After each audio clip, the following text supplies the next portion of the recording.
Welcome to our U.S. briefing show. Today, we're diving into some hot topics. First up, Bernie Sanders is calling out Democrats for turning away from their base, urging them to fight back against Republican redistricting plans and big money inequality. He's also speaking out on global issues like Gaza, Ukraine, and his potential 2028 presidential run, emphasizing a progressive agenda. Next, we turn to China's powerful new film, Dead to Rights, which vividly portrays the 1937 Nanking massacre. This film is stirring up national pride and historical memory, showing China's resistance during World War II while sparking debates over graphic content and historical accuracy. Finally, it's a muggy summer across the east of the Rockies, breaking records for humidity and making life uncomfortable for many. People are cooling off with fans, water, and ice, as the heat wave continues to impact daily routines. Please continue to watch for more details. CNN reports that Senator Bernie Sanders has voiced strong criticism of the Democratic Party's response to the recent redistricting efforts by Texas Republicans, which he views as an attempt to manipulate election outcomes in favor of the GOP.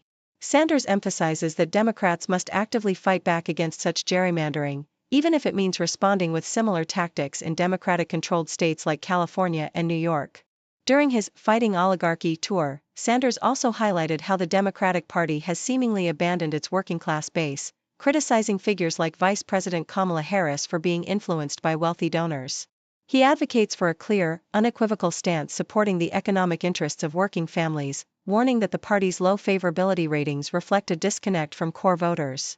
Despite his age, Sanders remains optimistic about future leadership within the party's progressive wing, criticizing the current Republican leadership as disconnected from working-class concerns and dismissing the significance of who might lead the GOP in 2028. South China Morning Post details China's latest film, Dead to Rights, which vividly depicts the 1937 Nanking massacre, a brutal episode during Japan's invasion of China, where over 300,000 civilians are believed to have been murdered. The film, based on true events, follows a young photo studio apprentice who uncovers evidence of Japanese atrocities, contributing to a war crimes tribunal. Celebrated domestically as a powerful tribute to Chinese resilience, the movie has achieved massive box office success, grossing over $300 million. The director describes the project as part of an invisible battle in the global information landscape, aiming to counteract distortion and denial of China's wartime suffering. The film avoids simplistic villain portrayals, instead emphasizing a nuanced depiction of victims and perpetrators, and is part of a broader effort to highlight China's pivotal role in World War II history, an effort that has stirred controversy over its graphic content and nationalist messaging. Yahoo US reports that this summer has been exceptionally muggy across the eastern United States, with record-breaking humidity levels making the weather feel unbearably sticky. From Texas to New York, residents are experiencing intense heat and humidity, leading to widespread discomfort and health concerns. Photos depict people seeking relief with fans and cold drinks, while outdoor activities are often curtailed by the oppressive conditions. The article notes that climate scientists attribute this unprecedented summer to ongoing climate change, which is intensifying heat waves and humidity patterns across the region. The record humidity not only affects daily life but also raises alarms about the increasing frequency of extreme weather events, emphasizing the urgent need for climate action to mitigate these increasingly severe and uncomfortable summers.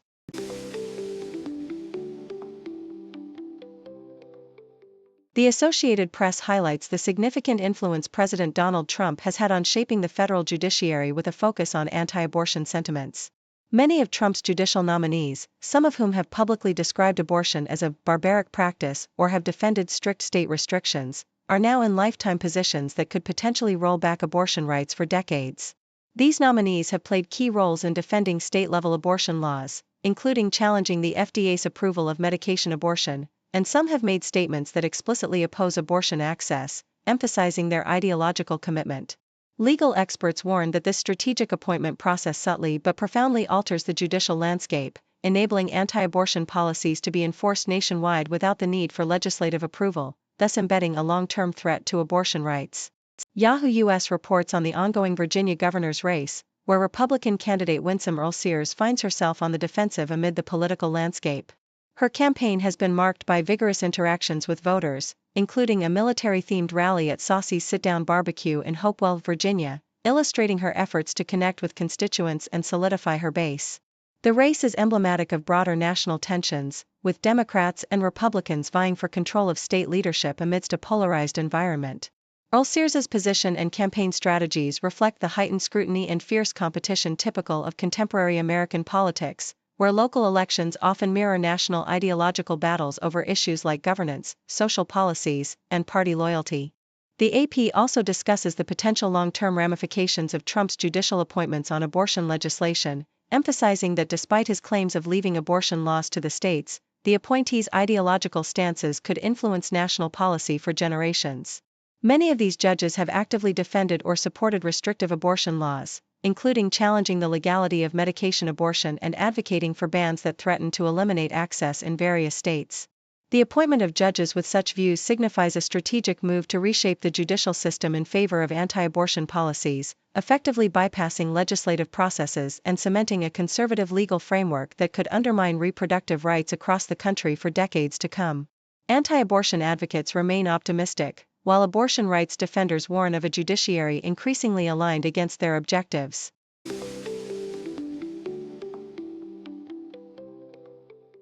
Yahoo US reports that President Trump's comprehensive legislative proposal is casting a shadow over the upcoming congressional recess, stirring concern among both Democrats and Republicans.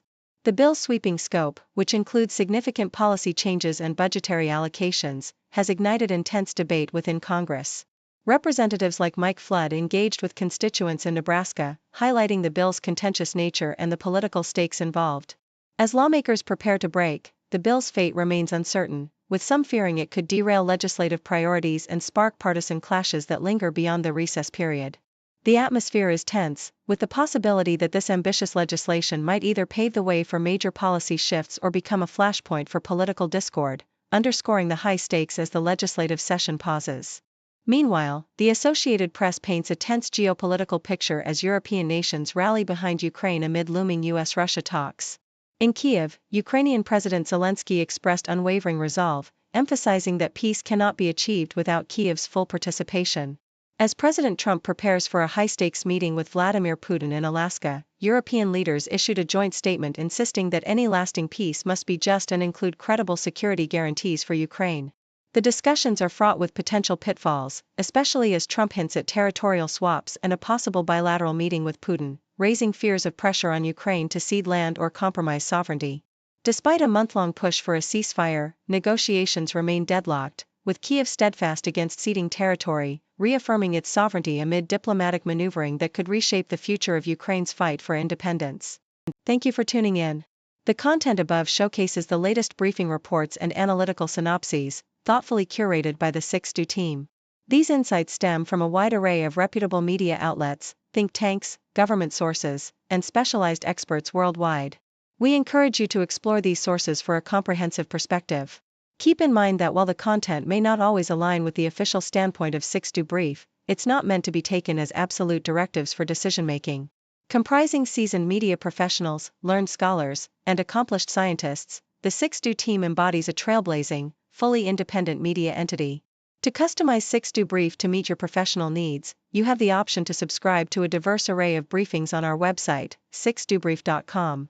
Regardless of your location, you can conveniently receive 6Do Brief via email.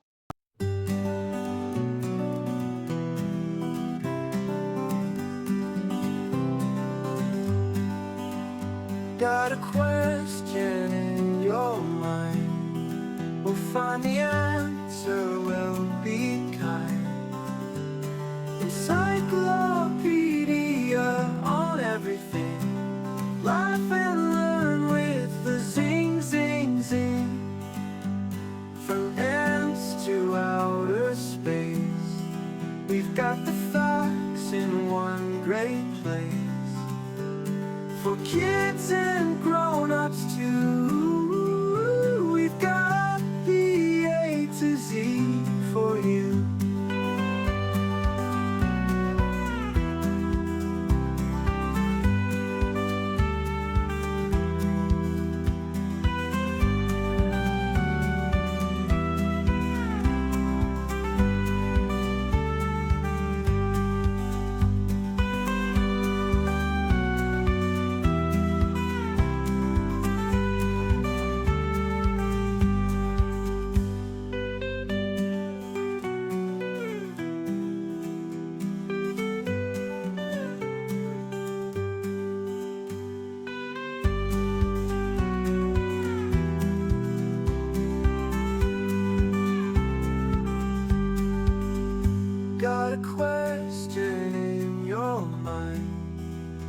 find the answer, we'll be kind.